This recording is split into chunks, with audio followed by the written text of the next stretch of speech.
Assalamualaikum dan salam sejahtera semua. Hari ini saya nak kupas satu isu yang tengah tular di TikTok. Kononnya lesen memandu percuma tanpa perlu ambil ujian. Bunyinya memang menarik, tapi sebenarnya sangat bahaya. JPJ dah pun menafikan perkara tersebut.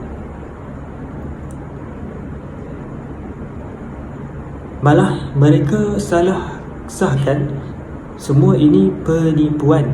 Mari kita bongkarkan satu persatu bagaimana skam ini berlaku. InsyaAllah tonton sampai habis. Assalamualaikum warahmatullahi wabarakatuh.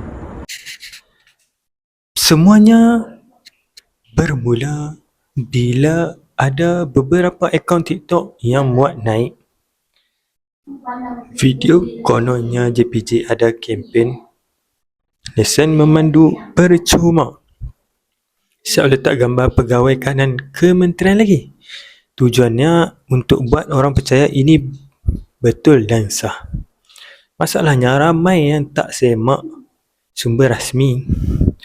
Masalahnya ada yang terus bagi maklumat peribadi nombor IC, malah ada yang buat bayaran kecil kononnya untuk proses lesen cepat. Di sinilah mangsa mula ditipu duit lesap, maklumat peribadi bocor dan lesen tak wujud pun, tak wujud sama sekali. Okey, mari kita tengok penjelasan rasmi JPJ. JPJ mengeluarkan kenyataan tegas. Mereka kata semua akaun dan iklan itu palsu dan tak ada kaitan langsung dengan jabatan. JPJ hanya uruskan lesen melalui saluran rasmi, iaitu portal JPJ, pejabat JPJ dan sekolah memandu berdaftar.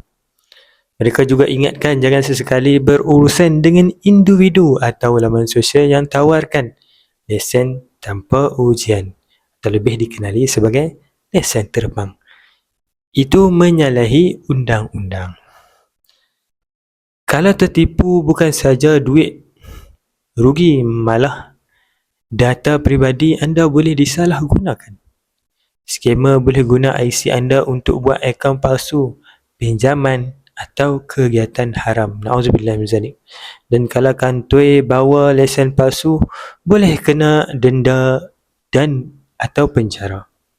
Sebab itu kita kena hati-hati dengan tawaran luar biasa, sebab selalunya benda